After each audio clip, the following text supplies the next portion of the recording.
alipoingia madarakani Mkapa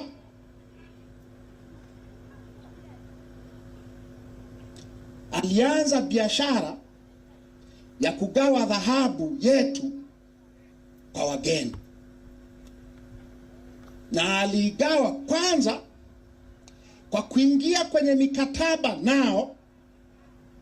Mikataba, si tuna mgogoro wa mkataba sasa?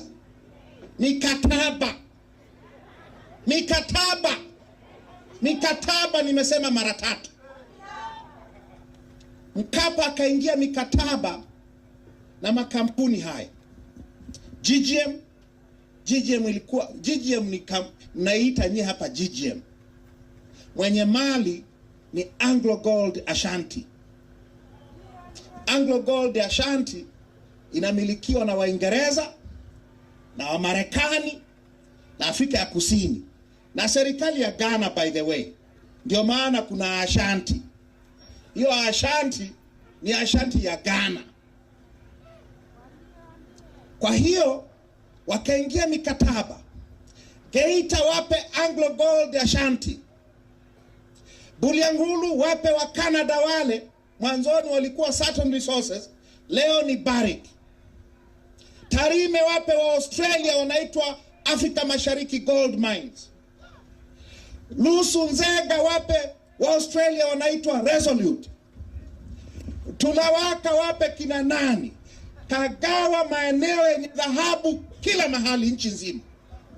Mkapa kwa mikataba aliyoingia na makampuni. Hii mikataba inasema hivi: wakichimba dhahabu ni mali yao, wakiuza hiyo dhahabu nje, hiyo hela ni ya kwao. Wakipata fedha za kigeni wanazibakisha nje. Hapa wanatakiwa waweke hela inayowawezesha kuendesha uchimbaji, kulipa mishahara, kulipa umeme wa TANESCO kama wanatumia,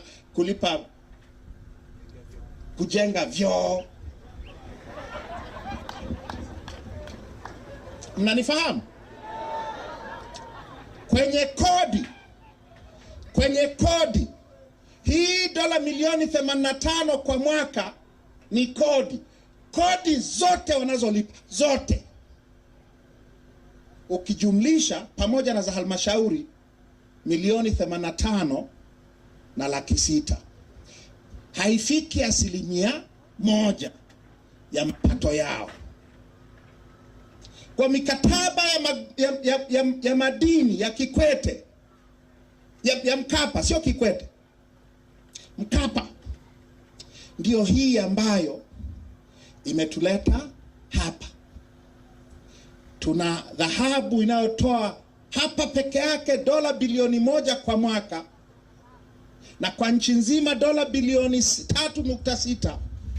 Hatuna dola ya kununulia mafuta, kwa sababu hii dola inayopatikana kwenye madini yetu sio ya kwetu. Tulipigwa. Kwa unapoenda kununua mafuta, ukikuta yamepanda juu, kwa hiyo sababu tunayoiambiwa na serikali, hamna dola kwa sababu dola zote zinazopatikana nchi hii sio zetu, ni za wageni. Mnanielewa? Akaja Kikwete miaka 10 ile, kauza mashirika ya umma yote, kauza dhahabu yote. Ndio maana mnahangaika. Akaja Kikwete, akuta dhahabu imekwisha, madini yameisha. Yeye akauza vitalu vya mafuta nchi nzima, na akauza vitalu vya gesi nchi nzima kwa makampuni ya Marekani, Waingereza, Waholanzi, wa China kidogo, wa Brazil. Yeyote ambaye anakuja chukua. Sisi Tanzania tuna reserve ya gesi asilia baharini kule Mtwara na Lindi ambayo ni ya 4 kwa ukubwa katika Afrika. Ya 4 kwa ukubwa katika Afrika. Hiyo ambayo kuna siku Kikwete akasema wataipeleka Dar es Salaam, watu wa Lindi wakaandamana na Mtwara. Ilikuwa Mkapa, ilikuwa Magufuli. Alikuwa Kikwete. Na baadaye Magufuli akasema mkiandamana nitawapiga na shangazi zenu, sio? Ile gesi asilia iko kwenye eneo la bahari ya Tanzania. Sio ya Watanzania, sio ya kwenu, sio ya kwetu. Kwa sababu biashara ya Mkapa, ya Kikwete ilikuwa kuuza vitalu vya mafuta na vitalu vya gesi baharini. Mafuta hayajapatikana bado. Gesi imeanza kuchimbwa. Inachimbwa na wanaoimiliki. Pesa inayopatikana ni ya kwao. Nyie subirini mpaka wapate faida. Waseme kwamba tumepata faida. Ndio mpate cha kwenu. Kwa sababu ya mikataba. Mikataba, narudia mara ya 3. Mnanifahamu?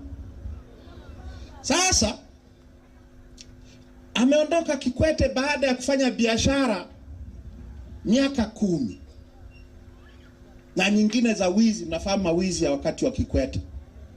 Si mnayafahamu? Tegeta Escrow, Richmond na vitu kama hivi. Akaja Magufuli. Akaja nani? Magufuli. Magufuli hakuwa anawapenda hawa watu sana. Ndio ukweli.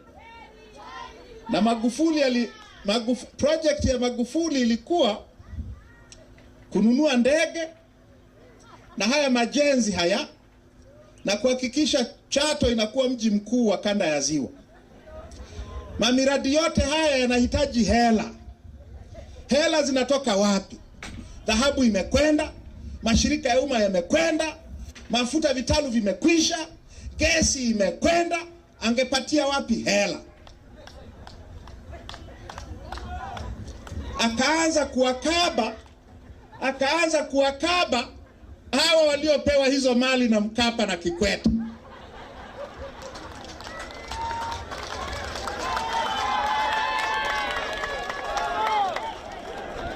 Unafahamu? Si mnajua? Akaanza kuwakaba. Nipe maji, nakaukiwa kwa. Hii kazi inahitaji.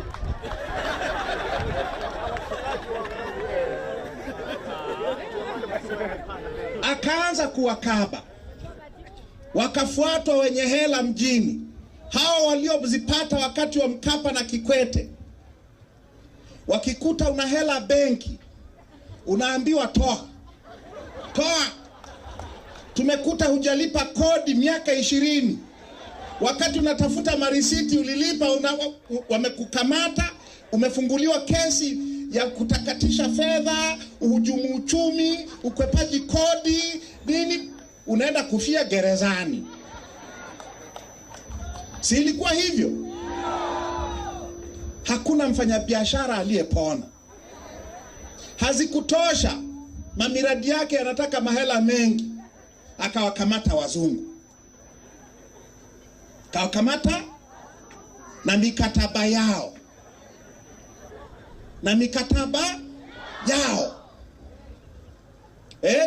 Mkasikia, mimi nilikuwa sijui kitu kinaitwa makinikia, nilikijua wakati wa Magufuli.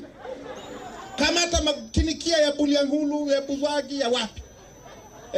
Akawakaba hawa, kamata akaunti zao, kamata mali zao, na wakamate wenyewe, wakafunguliwa makesi makubwa. Sasa Magufuli ili aweze yote hayo alituanzia sisi. Si mnajua? Piga marufuku mikutano ya hadhara. Ili atakapoanza hii kamata asiseme. Piga marufuku mikutano ya hadhara. ikawa shida, tukaandamwa. Ukimsema tu kesho mapolisi wako na wewe.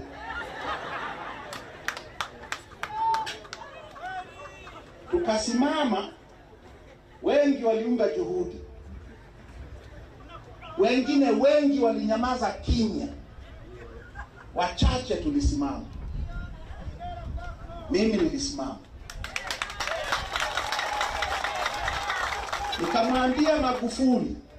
Nikamwambia Magufuli, unaweza ukatuchezea sisi raia wako. Sisi hatuna chochote, hatuna pa kwenda. Kimletea mapolisi hawa, sina jinsi. Hawa wazungu hawa watatufanya kitu mbaya. Unakamata mali zao kichwa. Magufuli hakuwahi kuamini chochote kilichoandikwa kwenye karatasi. Utafikiri hajaenda hata darasa la kwanza. Mimi sijui mlimtoa wapi huyo. Hakuwahi kuamini mambo yaliyoandikwa kwenye makaratasi, kwa sababu akiamuru polisi kamata, wanakamata, makaratasi hayana maana. Nikasimama bungeni nikamwambia Mheshimiwa Rais, hawa wazungu watatumaliza. Hii kamata yako hii, wakianza kujibu mapigo watatushtaki, tutakwisha. Hawatatushtaki kwenye mahakama ya Kisutu unapotupeleka sisi, au kwa hawa majaji mnaowapigia simu na kuwatisha. Watatushtaki kwenye mahakama za kimataifa, kwa sababu mikataba aliyoingia Mkapa na Kikwete inasema ukigombana nao mnaenda kuamuliwa nje ya Tanzania na majaji ambao hujawachagua wewe, ambao huwezi ukawatisha. Tutaumia. Nikaitwa mtetezi wa mabeberu.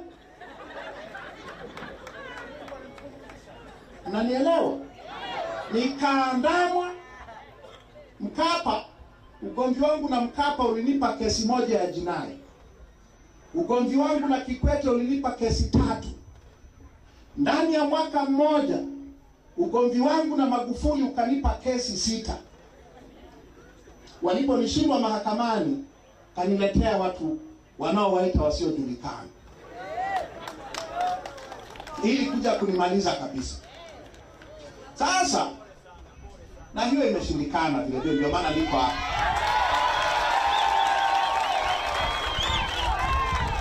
Nachotaka kusema wananchi wa Geita ni nini? Mwaka huo ambao walinipiga risasi, mwaka huo niliosema hao wazungu wakianza kujibu mapigo tumekwisha, walianza kujibu mapigo. Wakaanza kufungua kesi dhidi ya serikali yetu kwa kuvunja mikataba ya madini 2017. Na hadi wiki 3 zilizopita wameshafungua kesi 10. 4 zimeshaamuliwa, tumeshindwa zote. Tunadaiwa tulipe dola za Marekani kwenye hizo kesi 4. Tunatakiwa tulipe dola za Marekani milioni 339.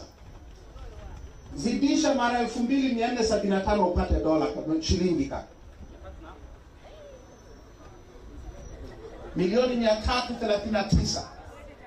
Hizo ni kesi 4 tu. Hesabu yangu inaniambia kama dola milioni bilioni 840 na ushe. Ni bilioni ngapi? 839. Bilioni 839 kwenye kesi 4 tu. Na zote ni kwa sababu Magufuli aliingia kichwa kuwakaba hawa wazungu waliopewa migodi na Mkapa na Kikwete. Zimebaki, kuna kesi 6 zinaendelea. Kwenye hizo kesi 6 tunadaiwa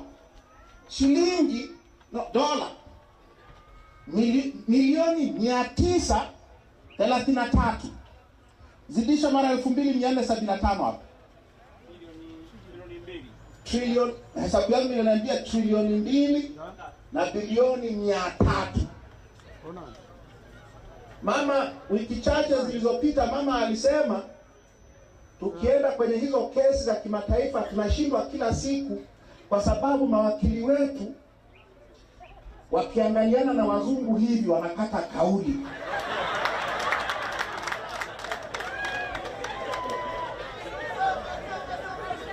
Alisema mwenyewe. Sababu ya pili ambayo hakuisema ni kwa sababu sisi ni watu wavunja sheria na wavunja mikataba wakubwa. Kwa unapoenda mahakamani, hizo mahakama za kimataifa ambako huwezi kukatisha majaji, umekiuka mkataba, unanyolewa bila maji, kama nilivyowaambia bungeni mwaka 2017. Kwa hiyo GEITA kwenye hizo kesi za Magufuli, naziita kesi za Magufuli kwa sababu bila kuvunja mikataba zisingekuja. Tunadaiwa dola za Marekani bilioni 1,272,000, zidisha mara 2,475 hapo.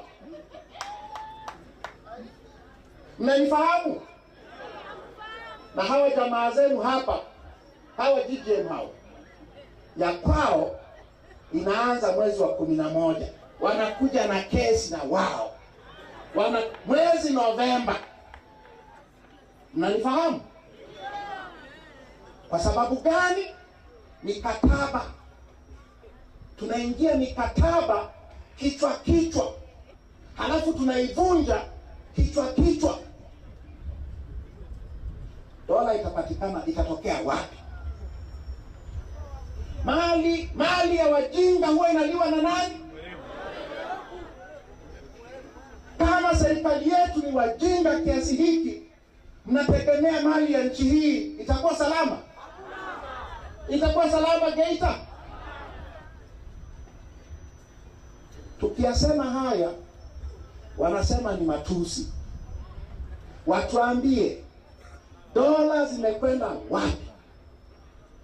Kwa nini madini yanauzwa dola bilioni 3.6 kwa mwaka, halafu serikali inapata dola milioni 85.6 kwa mwaka, 0.86 cha wajinga kinaliwa na werevu. Sasa katika mazingira haya, nani anayebeba hii gharama ya huu ujinga? Ni wananchi. Bei za kila kitu zinapanda. Sukari haishikiki, majani ya chai hayashikiki, maharage bei sawa na nyama, mchele pamoja na kwamba tunalima sana mpunga haushikiki, kwa sababu kila mahali ni kodi, tozo, ushuru. Nchi hii hivi ni mimi peke yangu ndiye ninayetembea dunia hii? Nenda mahali popote, anzia Rwanda hapa, uone kama utakutana na mageti ya ushuru wa mazao mnayolipa nyinyi. Sisi ni nchi pekee ambayo kila ukipita barabarani, iwe highway iwe barabara ya kijijini, unakutana na mageti ya mazao. Na mageti ya mazao ni mahala ambapo kazi yake ni moja tu, kuwanyonya wakulima, kuwanyang'anya wakulima hela zao. Ndio maana maisha yanakwenda juu. Ukigusa bando shida, mwanao akikurushia hela tozo, ukienda hospitalini tozo. Kila kitu kimeharibika kwa sababu mali yetu, urithi wetu tumekabidhi wageni. Marais wetu wamekabidhi urithi wa kwetu kwa wageni. Tunapopiga kelele juu ya bandari, tuna hiyo historia na maumivu ambayo tunayo mpaka sasa hivi. tunaumizwa kwa sababu ya dili za Ikulu za Mkapa, za Kikwete, na kwa sababu ya vurugu za Magufuli. Sasa huyu mama amebandika mabango mji mzima huu, mzalendo, amekaa msikivu,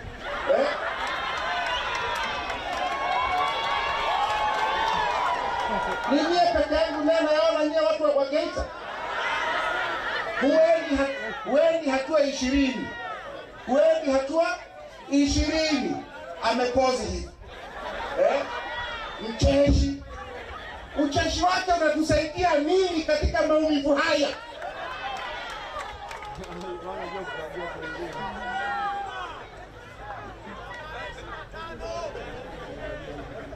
Ameuza, sio kuuza, tunakosea. Na tunakosea kwa sababu hakuna lugha sahihi ya kuyasema hayo. Bandari zetu zote kubwa na ndogo, za baharini, za maziwani, za nchi kavu kama bandari ya Isaka, zote zimekabidhiwa kwa Wadubai. Zingeuzwa, mkataba huu ungeonyesha bei ya mauzo. Hauonyeshi, kwa hazijauzwa. Angezikodisha, mkataba huu ungeonyesha malipo, hilo pango kukodisha huko kwa mwezi, kodi yake ni kiasi gani, au kwa mwaka, na itakukodishwa kwa miaka mingapi. Hakuna maneno ya aina hiyo, kwa hiyo hajakodisha. Maneno yaliyopo hapa yanasema siku mkataba huu unapoanza kutekelezwa, bandari hizo zote zitaendeshwa. Kwanza ambazo hazijajengwa zitajengwa, zilizojengwa zitaboreshwa, zitaendeshwa na kusimamiwa na Dubai Port World kwa muda usio na ukomo. Tumeondoka kwenye walikuwa wanabishabisha tuliposema mwanzoni huu mkataba ni wa milele. Wameanza kulegea. Juzi mbunge wa CCM mmoja anaitwa Msavatabangu sijui wako hapa,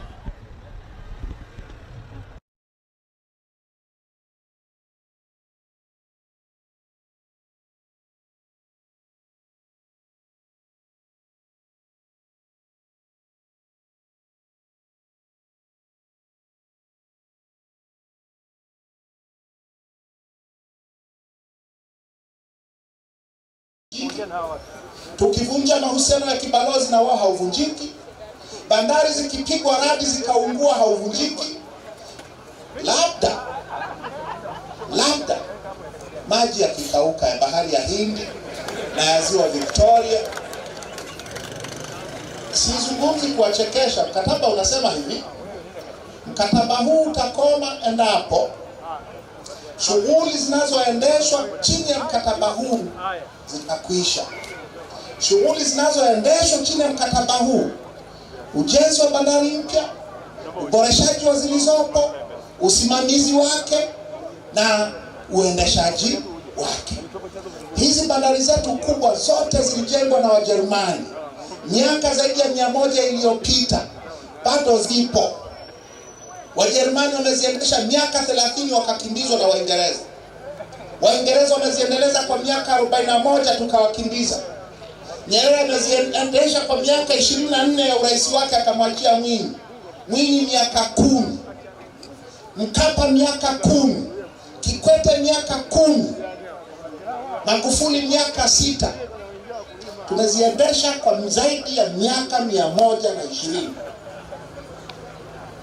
Leo ndani ya mwaka mmoja mama amesaini mkataba, huyu mzalendo. Mabango ndivyo yanasema, yako hapa mjini barabarani hapa. Huyu mzalendo ndani ya mwaka mmoja amezigawa zote kwa Waarabu wa Dubai kwa hoja kwamba hatuwezi kuziendesha sisi.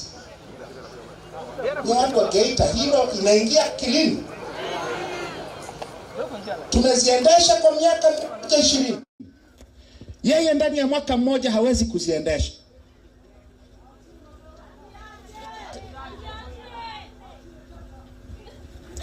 Magufuli, nimrudie Magufuli. Magufuli pamoja na fujo zake zote, pamoja na vurugu zake zote, pamoja na kichwa yake, kuna siku zingine alikuwa anaamka kichwa kiko sawasawa. Alipoingia madarakani, alikuta Kikwete ameingia mkataba na Wachina kujenga bandari ya Bagamoyo. Wachina walikuwa wamekubali kujenga bandari ya Bagamoyo. Ingekuwa ndio bandari kubwa ukanda wa mashariki wa bara la Afrika. Kwa pesa zao, kwa vifaa vyao, kwa utaalamu wao. Waliweka sharti moja, waiendeshe kwa miaka 99. Ndio mkataba alioukuta Magufuli mezani alipoingia kwenye urais. Alisema hivi, na alisema hadharani. Alisema ni mtu asiyekuwa na, ni kichaa peke yake. Alisema ni kichaa peke yake anaweza kukubaliana na mkataba huu. Aliyasema maneno hayo Samia Suluhu Hassan, alikuwa makamu wake wa rais. Ndani ya mwaka mmoja na miezi michache baada ya kumzika Magufuli, mama, nani kama mama? Nani kama mama? Kagawa bandari zetu zote. Sio moja ambayo Magufuli akisema tukiachia kwa miaka 99 ni vichaa. Zote. Sasa muda wangu umeisha. Nataka niseme hivi ndugu zangu wa GEITA. Matatizo yote haya ya watu kunyang'anywa ardhi zao Katoma, Nyamalembo, za kunyang'anywa watu ardhi zao Umasaini. Ukienda nchi hii sasa hivi mama anafanya biashara nyingine ya kufukuza wananchi kwenye ardhi zao ili awagawie wazungu na Waarabu. Watu wajenge mahoteli, watu watengeneze mali. Kuna mzungu amenifanyaje?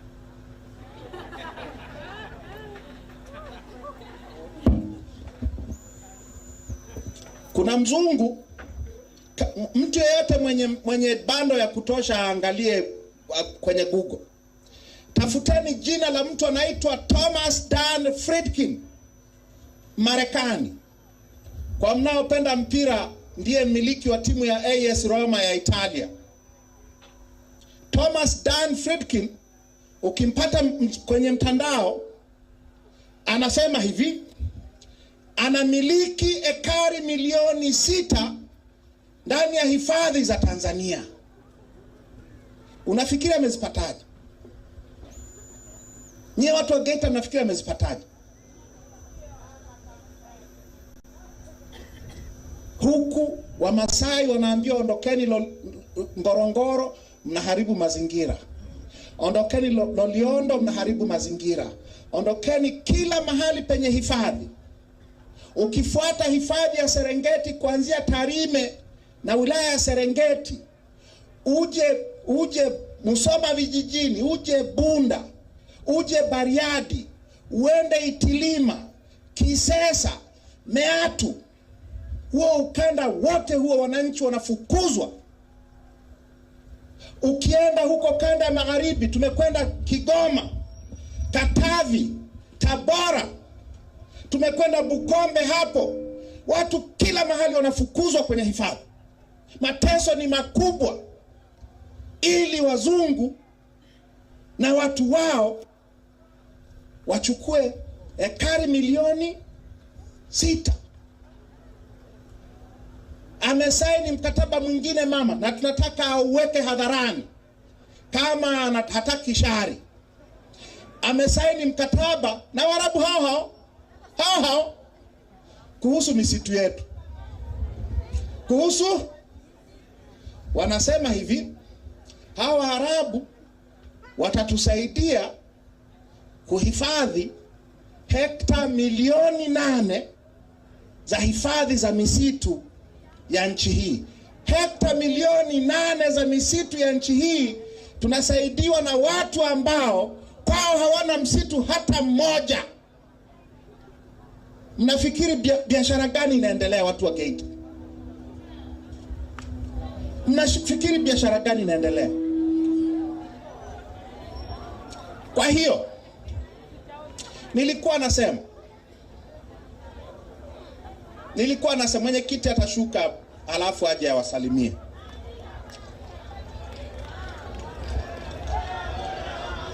Niendelee? Haya. Nachotaka kusema ndugu zangu wa Geita ni kwamba kama hali ndio hii,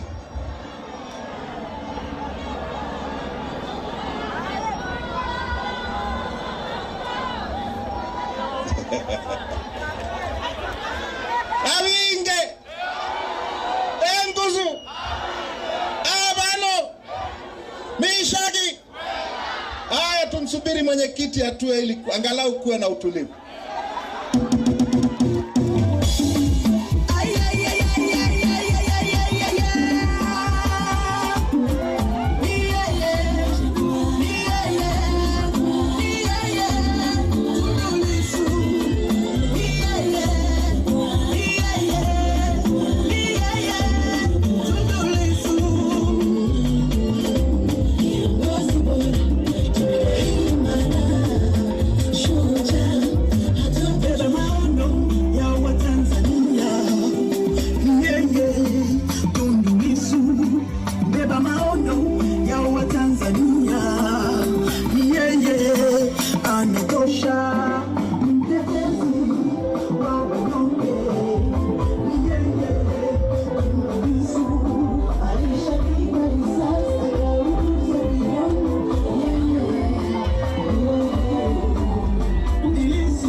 Mwenyekiti alikuwa na mikutano 7, huu ni wa 8, ndio maana amechelewa. Lakini makamu mwenyekiti ameshatoa hotuba ile ya leo. Ameambatana na mwenyekiti wa kanda ya Victoria, Mheshimiwa Ezekia Dibogo Wenje. Karibu sana waheshimiwa viongozi.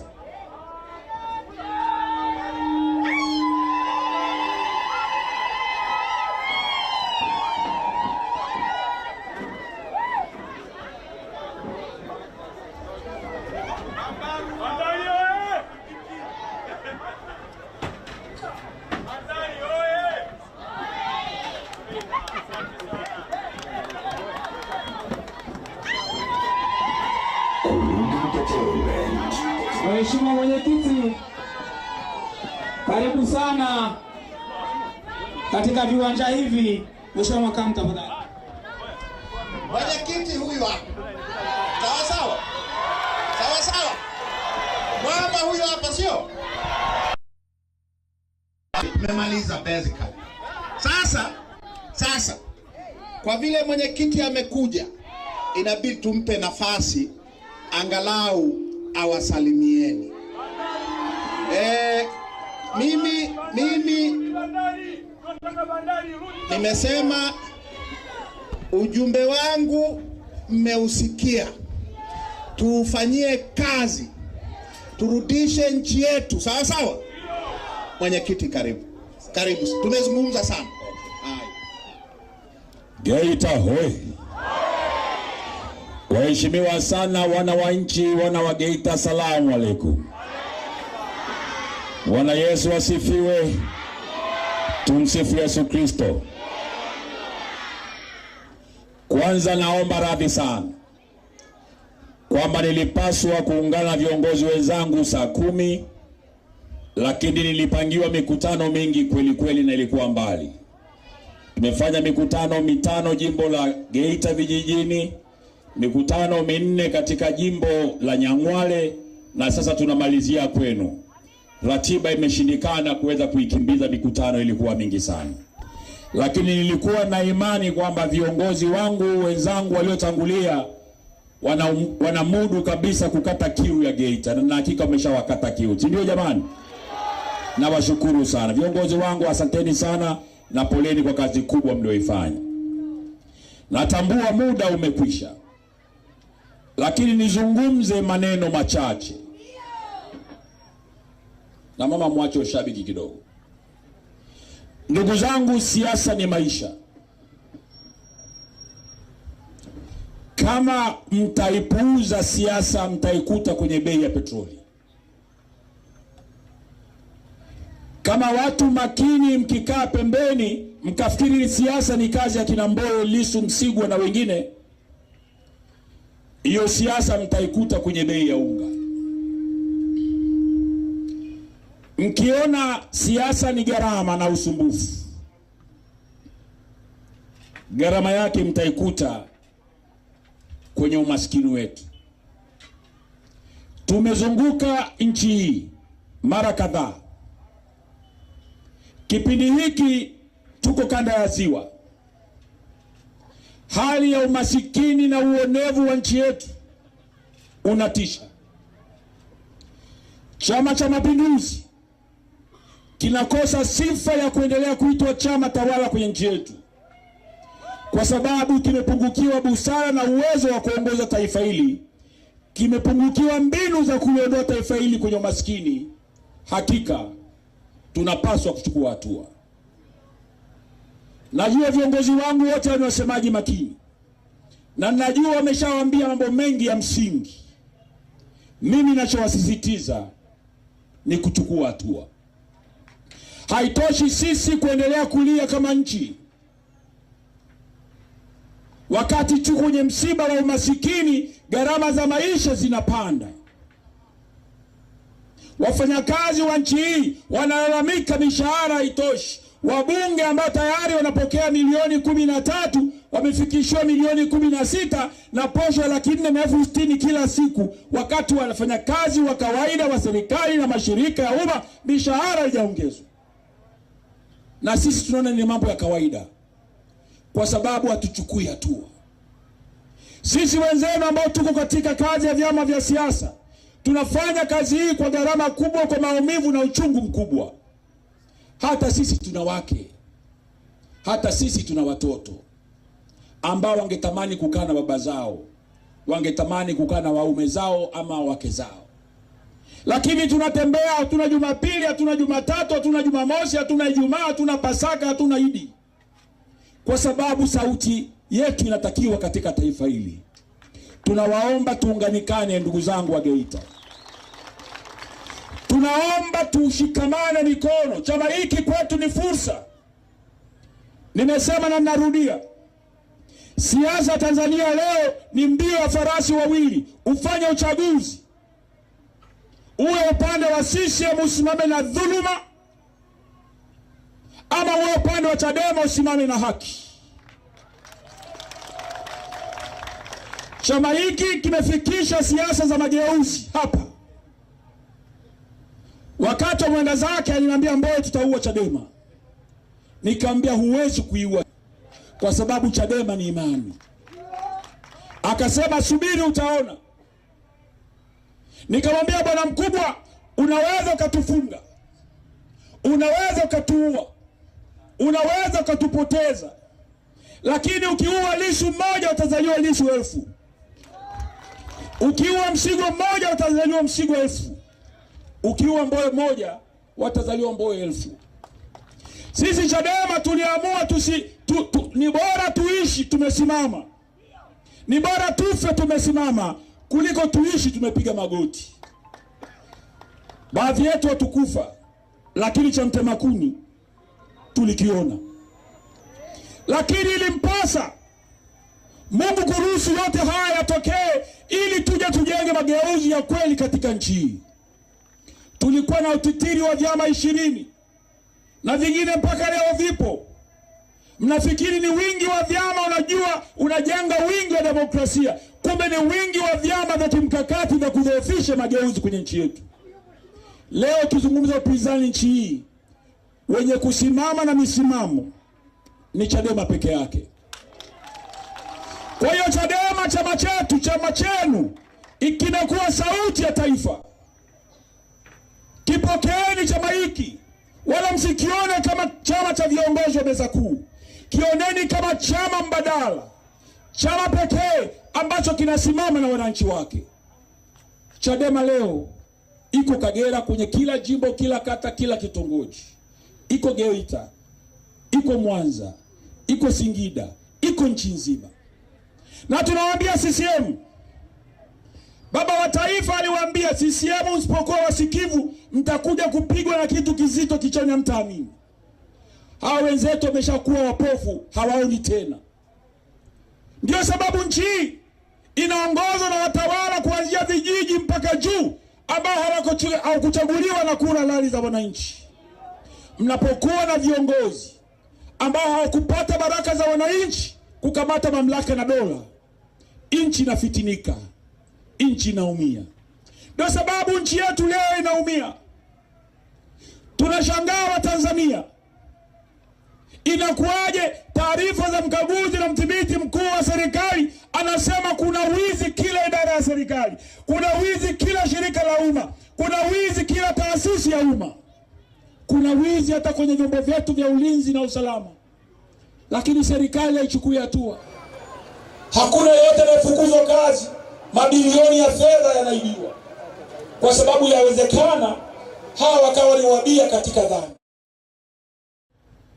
Tumezunguka nchi nzima, vijiji vyote ambavyo vililazimishwa viongozi wa CCM kukamata mitaa na serikali za vijiji. Hawasomi mapato na matumizi. Wananchi zaidi ya milioni 60 hawajui maisha yao yanaendeshwa vipi. Mungu amewatia vipofu, amewatia upofu wenzetu. Rais anaona, hachukui hatua. Makamu wa rais anajua serikali za vijiji nchi nzima hazisomi mapato na matumizi kwa mujibu wa sheria inayoendesha serikali za mitaa. Wananchi wako gizani, maendeleo yanakwama. Makamu wa rais anajua, hachukui hatua. Waziri mkuu anajua, mawaziri wanajua, wakuu wa mikoa, wakuu wa wilaya, wabunge, madiwani wanajua, wakurugenzi. Kama kuna kosa linaloweza kufukuza serikali ya kijiji ama ya mtaa, ni kutokusoma mapato na matumizi ya serikali. Hawasomi, hakuna anayemchukulia mwenzake hatua, kwa sababu wote wanashiriki katika mnyororo wa dhuluma, katika mnyororo wa wizi wa kura. Kila mmoja anamsaidia mwenzake kuiba vizuri zaidi kura ama fedha ili waweze kusurvive. Kwa hiyo ndugu zangu, nimalizie, tunaomba chama hiki mkione ni chenu, mkipokee, mkijenge, mkiimarishe. Nikiangalia umma huu, na waona wabunge wazuri, na waona madiwani wazuri, na waona wenye viti wa serikali za mitaa, naona viongozi wa baraza la vijana wa Chadema, naona viongozi wa baraza la kina mama, naona uongozi wa baraza la wazee, naiona kesho ya chama chetu, naiona kesho ya nchi yetu. Tunawaomba msikae pembeni mkalalamika. Jitokezeni, tusaidiane wajibu huu. Hii nchi ni yetu wote, wanaoteseka ni watoto wetu na vizazi vya kesho.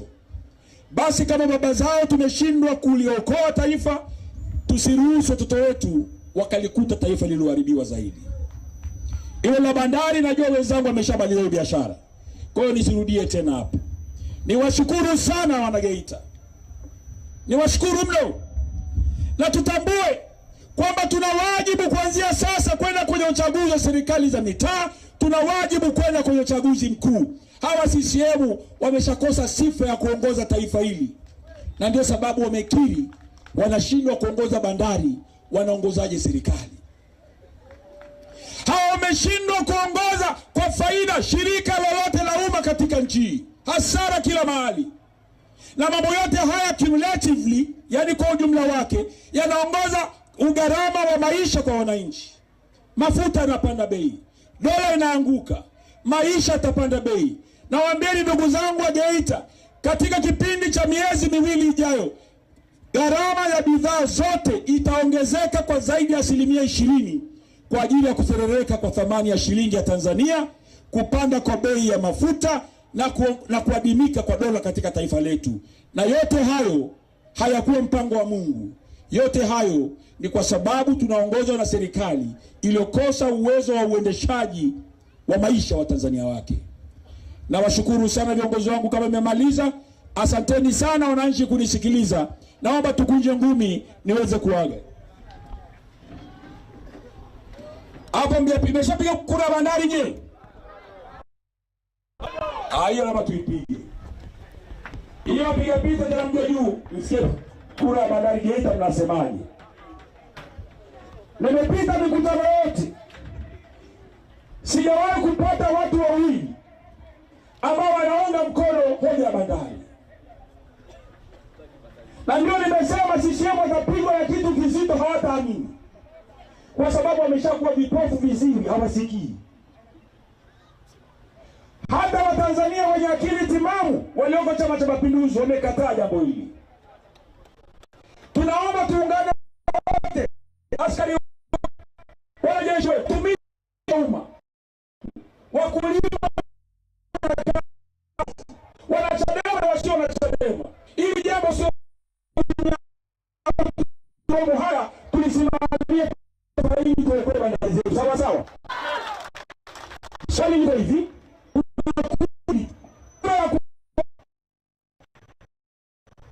na kisha kila jioni tunakusanya, tunawapeleka nchi. Wanasema nini?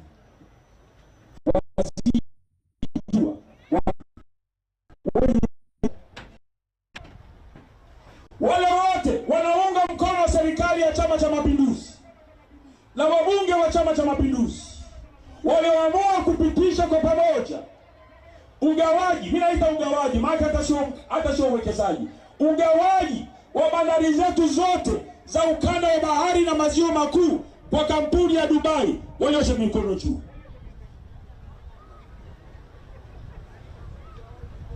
Wanata mchaga mna. Haya, asante. Huo ni msimamo wa CCM. Mwanza, wakabeba watu kutoka Kagera, kutoka Geita, kutoka Mwanza, Shinyanga, Simiyu na Mara, kuwaleta pale Kiruma wajae uwanja, wanajilisha upepo, wanajitekenya na kucheka wenyewe kwamba bandari, uwekezaji. Haya, mimi nauliza kwenye nchi yao, Chadema tunasema nini? Hatukatai uwekezaji, lakini uwekezaji tunaokubali ni ule ambao mikataba yake ni ya wazi.